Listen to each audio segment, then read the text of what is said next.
Kottayam medical college ആശുപത്രിയിലെ കെട്ടിടം ഇടിഞ്ഞുവീണ് രോഗിയുടെ കൂട്ടിരിപ്പുകാരിയായ അമ്മ മരിക്കാനിടയായത് രക്ഷാദൗത്യം വൈകിയതിനാലാണെന്ന ആരോപണം നിലനിൽക്കെ സന്ദർശനം നിമിഷങ്ങൾക്കകം പൂർത്തിയാക്കി മുഖ്യമന്ത്രി പിണറായി വിജയൻ മടങ്ങി.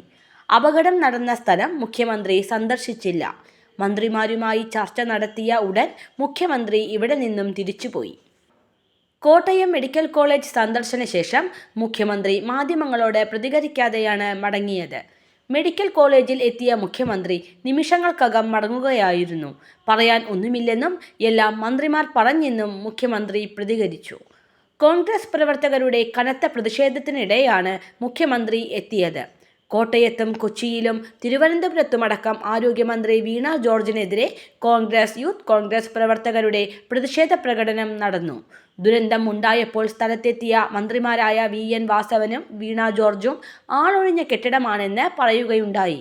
എന്നാൽ വളരെ വൈകിയാണ് ഒരു സ്ത്രീ അതിൽ പെട്ടിട്ടുണ്ടെന്ന സംശയം ഉയർന്നതും പരിശോധനയിൽ പരിക്കുകളോടെ കണ്ടെത്തിയതും. പ്രാഥമിക ചികിത്സ നൽകിയെങ്കിലും അവരുടെ ജീവൻ രക്ഷിക്കാനായില്ല. തലയൂലപ്പറമ്പ് സ്വദേശി ബിന്ദുവാണ് മരിച്ചത്. അപകടം നടന്ന ശേഷം 2.5 മണിക്കൂർ നേരമാണ് ബിന്ദു അതിനുള്ളിൽ കുടുങ്ങിക്കിടന്നത്. മകളുടെ ശസ്ത്രക്രിയയ്ക്ക് എത്തിയതായിരുന്നു ബിന്ദുവും ഭർത്താവും. തകർന്നു വീണ കെട്ടിടത്തിലെ ശുചിമുറിയിൽ കുളിക്കാൻ പോയതായിരുന്നു ബിന്ദുവെന്ന് ഭർത്താവ് വിശ്രുതൻ പറഞ്ഞു. ഇവരുടെ മകൾ ട്രോമ കെയറിൽ ചികിത്സയിലാണ്. ആരോഗ്യമന്ത്രിയുടെ രാജി ആവശ്യപ്പെട്ട് പ്രതിപക്ഷം ഇതിനോടകം രംഗത്തെത്തിയിട്ടുണ്ട്. സംഭവത്തിൽ വീഴ്ച പറ്റിയെന്ന് സമ്മതിക്കാതെയാണ് ആരോഗ്യമന്ത്രി വീണ ജോർജ് പ്രതികരിച്ചത്. സംഭവത്തെക്കുറിച്ച് അന്വേഷിച്ച് റിപ്പോർട്ട് സമർപ്പിക്കാൻ ജില്ലാ കളക്ടറെ ചുമതലപ്പെടുത്തിയെന്നും വീണ ജോർജ് അറിയിച്ചു. 68 കൊല്ലം മുമ്പ് കോട്ടയം മെഡിക്കൽ കോളേജ് തുടങ്ങിയപ്പോൾ നിർമ്മിച്ച കെട്ടിടമാണിത്. ആ കെട്ടിടം നിലവിൽ ഉപയോഗിച്ചിരുന്നില്ല, അടച്ചിട്ടതായാണ് വിവരം. ഇതടക്കം പരിശോധിക്കാൻ നിർദ്ദേശം നൽകിയിട്ടുള്ളതായും മന്ത്രി അറിയിച്ചു. ഒരു കെട്ടിടം തകർന്നു വീണ ഒരു സ്ത്രീ മരിച്ചിരിക്കുകയാണ്. പരിശോധിക്കാമെന്നുള്ളതിനപ്പുറം കാലപ്പഴക്കം ചെന്ന ഒരു കെട്ടിടം ഇങ്ങനെ ഇവിടെ പ്രവർത്തിച്ചു, അതിൽ രോഗികൾ കയറി ഇറങ്ങി ശൗചാലയ ആവശ്യത്തിന് വേണ്ടി പോയി എന്നുള്ളത് ഗുരുതരമായ ഒരു വീഴ്ചയില്ല, സമ്മതിക്കേണ്ടതല്ല. നോക്കൂ, 2013 ഒരു കത്താണ്. 2013 ഒരു കത്താണിത്. 2013 ഒരു കത്തിനകത്ത് പറയുകയാണ്, അതിനകത്ത് അസിസ്റ്റന്റ് എഞ്ചിനീയർ പറയുകയാണ്, നോക്കൂ, major portion of the ceiling plastering is damage in a damage condition and may fall down at any time. 2013 അതിനുശേഷം അല്ല, ഞാൻ പറയട്ടെ, 2016 ഇതിനൊരു ഫണ്ട് വെച്ചതെന്നേ. ഫണ്ട് 2016 കിഫ്ബിയിലൂടെ, ഞാൻ പറഞ്ഞോട്ടെ, നമ്മൾ ഈ ഘട്ടത്തിൽ ചെയ്തത് അത് നിർമ്മിച്ചു. അല്ല, നോക്കൂ, നമ്മൾ ഈ ഘട്ടത്തിൽ ചെയ്തത് എന്താണ്? ഇത് നിർമ്മിച്ചു എന്നുള്ളതാണ്. ഇത് ഒരു പുതിയ കെട്ടിടം നമ്മൾ നിർമ്മിച്ചു. അല്ല, ഞാൻ പറയട്ടെ, അത് വളരെ ദുഃഖകരമായിട്ടുള്ളത്. അല്ല, ഇത് ജില്ലാ കളക്ടറുടെ റിപ്പോർട്ട് വരട്ടെ. അല്ല, അത് റിപ്പോർട്ട് വരട്ടെ. അല്ല, അതുകൊണ്ടാണ്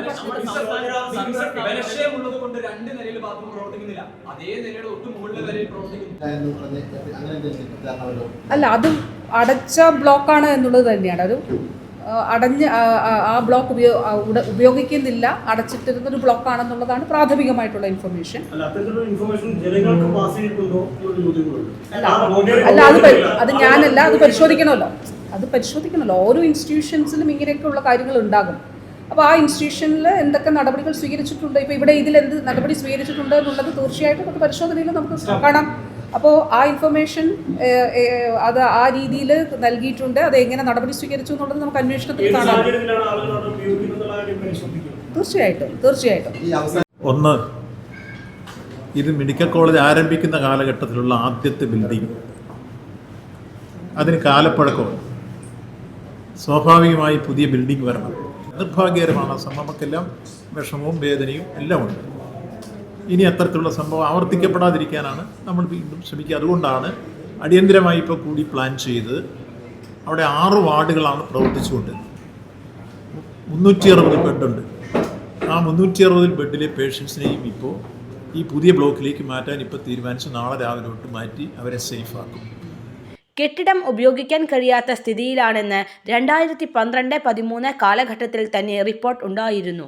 എവിടെയാണ് വീഴ്ച പറ്റിയത് എന്ന് പരിശോധിക്കും, മന്ത്രി വ്യക്തമാക്കി.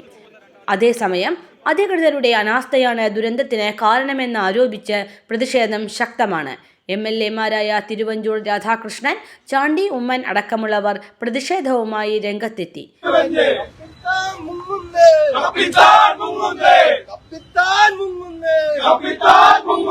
ആശുപത്രി ബിൽഡിംഗ്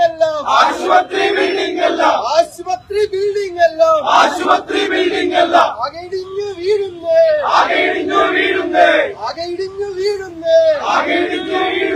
രക്ഷാദൗത്യം വൈകിപ്പിച്ച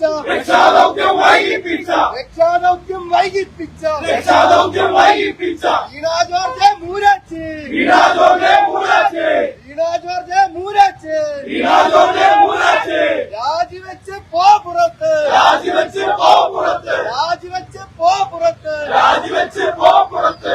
കോലം തൂക്കി പോകരുത് ആര്യമുഖ്യ പിണറായി. ഇതുവരെയുള്ള നമ്മൾ കണ്ടതിൽ ആർക്കും ഗുരുതരമായ പരിക്കില്ല. കുട്ടിക്ക് മാത്രമാണ് ചെറിയ ഇഞ്ചുറി ഉള്ളത്. അതാണ് ഇപ്പോൾ മാറ്റി അപ്പുറത്തോട്ടാക്കിയിട്ടുള്ളത്. അത് നമുക്ക് ബാക്കിയോടെ നോക്കിയിട്ട് ഇതെങ്ങനെ ഇവർ ബാത്റൂമിലുള്ളവരാണോ? ഇതെന്നെ ചെയ്ത് വേറെ അടച്ചിട്ടിരുന്ന ഇത് നമ്മുടെ ഹോസ്പിറ്റൽ വാർഡുമായിട്ട് ബന്ധമില്ലായിരുന്നു. ഇതിവിടെ വേസ്റ്റ് ഒക്കെ കൊണ്ട് തള്ളുന്ന രൂപത്തിൽ ഡബിൾ ചെയ്തിരുന്നൊരു അടച്ചിട്ടിരുന്നൊരു സാധനം. അതിനകത്തൊരു കരുതാണ് അവർ കയറി അതിൻ്റെ ഉള്ളിൽ നിന്നാണ് വീണപ്പോഴാണ് ഇപ്പോൾ സംഭവിച്ചതെന്ന് പറഞ്ഞത്. ഇത് വീഴ്ചയുടേതല്ല പ്രശ്നം. യഥാർത്ഥത്തിലുണ്ടായ സംഭവം എന്തുകൊണ്ട് ജനങ്ങൾ ഇന്ന് മറച്ചു വെച്ചു എന്നുള്ളതാണ് ഞങ്ങളുടെ ചോദ്യം. ഇവിടെ ഒരു ഡെഡ് ബോഡി ഈ മണ്ണിനടിയിൽ കിടക്കുമ്പോഴാണ് ഒന്നും സംഭവിച്ചിട്ടില്ല എന്ന് ചില ആളുകൾ പറഞ്ഞത്. അതും വളരെ ഉത്തരവാദിത്തപ്പെട്ട ആളുകളാണ്. രണ്ടാമത്തെ പ്രധാനപ്പെട്ട പ്രശ്നം, ഈ തെരച്ചിൽ തന്നെ 1.5 മണിക്കൂർ വൈകി. 2 മണിക്കൂർ വൈകി. എന്തുകൊണ്ടാണ് 2 മണിക്കൂർ വൈകാൻ കാരണം? ഒന്നും സംഭവിച്ചിട്ടില്ല, ഒരു കുഴപ്പമില്ല, ആരെയും ഞങ്ങൾ അവിടെ അഡ്മിറ്റ് ചെയ്തിട്ടില്ല, ഒരാളിന് പോലും അവിടെ നിൽക്കാൻ സ്വാതന്ത്ര്യം ഉണ്ടായിരുന്നില്ല എന്നൊക്കെ പറഞ്ഞ് ഈ തെരച്ചിൽ വൈകിച്ചത് എന്തുകൊണ്ട് എന്നുള്ളതാണ് ഞങ്ങളുടെ ചോദ്യം. അതെ, ആരോഗ്യവകുപ്പ് മന്ത്രി ഉത്തരവാദിത്വമുള്ള ആളിനെ ആരോഗ്യവകുപ്പ് മന്ത്രി പറയുന്നു ഇവിടെ ഒന്നും സംഭവിച്ചിട്ടില്ല, ഒരു കുഴപ്പമില്ല.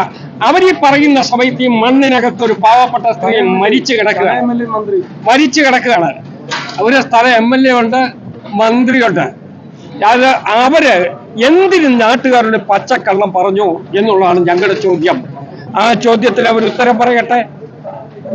ഒരു പാവപ്പെട്ട സ്ത്രീ ഈ മണ്ണിന്റെ അടിയിൽ മരിച്ചു കിടക്കുന്ന സമയത്ത്, ശ്വാസം മുട്ടി മരിച്ചു കിടക്കുന്ന സമയത്ത് ഒന്നും സംഭവിച്ചിട്ടില്ല എന്ന് പറയത്തക്ക വിധത്തിൽ ഇതിനെ നിസ്സാരവൽക്കരിച്ചത് എന്തുകൊണ്ട് എന്നൊരു ചോദ്യമുണ്ട്.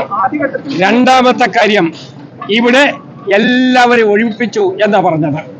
14 വാർഡിന്റെ ഭിത്തി ഇടിഞ്ഞില്ലേ? അതിന്റെ തൊട്ടപ്പുറത്തുള്ള ഭിത്തി ഇടിഞ്ഞില്ലേ? ഈ ഭിത്തി മുഴുവൻ ഇടിഞ്ഞല്ലോ. ഇടിഞ്ഞിട്ടും അപ്പുറത്ത് ആളുണ്ടായിരുന്നു എന്നുള്ള യാഥാർത്ഥ്യം ഇവർക്കറിയില്ലേ? അത് അറിഞ്ഞുകൊണ്ട് എന്തിന് കള്ളം പറഞ്ഞു? ബോധപൂർവമായി സത്യസ്ഥിതിയെ മറച്ചു വെച്ചുകൊണ്ട് ജനങ്ങളുടെ മുമ്പിൽ കള്ളം പറഞ്ഞതാണ് ഞങ്ങളുടെ രണ്ടാമത്തെ പ്രശ്നം. ഞങ്ങളുടെ ബുദ്ധിമുട്ട് യഥാർത്ഥത്തിൽ ഇവരിങ്ങനെ കള്ളം പറയാൻ പോയാൽ എവിടെ വരെ പോയി നിൽക്കും? അങ്ങനെ ചെയ്യരുതായിരുന്നല്ലോ. ഈ ഈ തെരച്ചില് എന്തുകൊണ്ട് ഡിലേ ചെയ്യിച്ചു എന്നുള്ള ചോദ്യമുണ്ട്. ആ ചോദ്യത്തിനും അവർ ഉത്തരം പറഞ്ഞാൽ മതിയാകും. മൂന്നാമത്തെ പ്രധാനപ്പെട്ട പ്രശ്നം, ഇവിടെ ആളുകളെ അഡ്മിറ്റ് ചെയ്തില്ല എന്ന് പറയുന്നത് ശരിയാണോ? നിങ്ങൾക്കെല്ലാം മാധ്യമപ്രവർത്തകർക്കെല്ലാവർക്കും അറിയാമല്ലോ, അവിടെ ആളുകളെ അഡ്മിറ്റ് ചെയ്തിരുന്നല്ലോ. ആ അഡ്മിറ്റ് ചെയ്തിരുന്ന മാത്രമല്ല, ശുചിമുറി വൃത്തിയാക്കുന്നതിന് വേണ്ടി ആളുകൾ അകത്ത് കയറിയ സമയത്ത് ആ കതക് ചാരിയിട്ടു എന്നുള്ളത് മാത്രമാണ്. അതുകൊണ്ടാണ് കാഷ്വാലിറ്റി യഥാർത്ഥത്തിൽ ഇങ്ങനെ കുറഞ്ഞു വന്നത് എന്നുള്ളതാണ് ഞങ്ങളുടെ അനുമാനം. ഇനി ഒന്നും ഉണ്ടാകാതിരിക്കട്ടെ എന്നുള്ളതാണ് ഞങ്ങളുടെ പ്രാർത്ഥന. അതെങ്ങനെയാ? ആശുപത്രി മെഡിക്കൽ കോളേജ് വരുന്നത് ഡിസ്ചാർജിന് വേണ്ടിയല്ലല്ലോ. അത് ശ്രീ ചാണ്ടി ഉമ്മൻ നേരത്തെ തന്നെ പറയുന്നത് ഞാൻ കേട്ടുകൊണ്ട് നിൽക്കണം. ഞാൻ പറയും, ഇവിടെ മെഡിക്കൽ കോളേജിൽ അഡ്മിറ്റ് ചെയ്തത് ഡിസ്ചാർജിന് വേണ്ടിയല്ലല്ലോ. അത് ശരിയല്ലോ.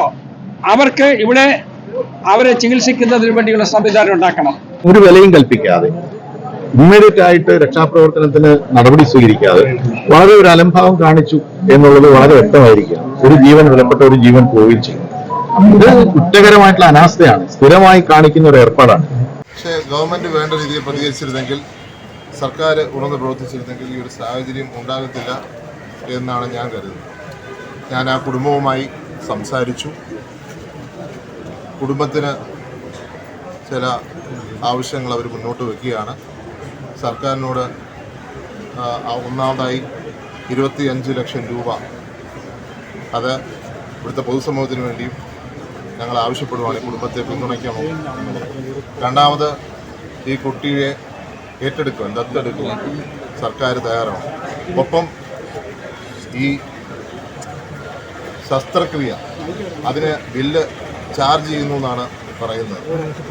3,40,000 രൂപ അത് സൗജന്യമായി ചെയ്തു കൊടുക്കുവാൻ സർക്കാർ തയ്യാറാവണം എന്നുള്ളതാണ് കുടുംബത്തിൻ്റെ ആവശ്യം. ആ കുടുംബത്തിൻ്റെ ആവശ്യം അവർക്ക് വേണ്ടി ഞാൻ സർക്കാരിനോട് ആവശ്യപ്പെടും. അതുപോലെ തന്നെ ജോലി മേടിച്ചു കൊടുക്കുക എന്നുള്ളതും അനിവാര്യമായി ഞങ്ങൾ കാണുകയാണ്. തീർച്ചയായിട്ടും ഈ സർക്കാരിന് എന്തെങ്കിലും ഉത്തരവാദിത്വം, നിങ്ങൾക്കറിയാം ഇവിടെ നടന്ന സാഹചര്യങ്ങൾ, അതിലേക്ക് പുറകോട്ട് തിരിഞ്ഞു നോക്കുന്നില്ല, നടന്നു. പക്ഷേ ഇനി ഇങ്ങനെ ഉണ്ടാവാതിരിക്കാനും ഒപ്പം ഈ കുടുംബം ആരോരുമില്ലാത്തൊരു കുടുംബത്തെ സംരക്ഷിക്കുവാൻ ആശ്രയം പുള്ളിക്കാരത്തിയായിരുന്നു.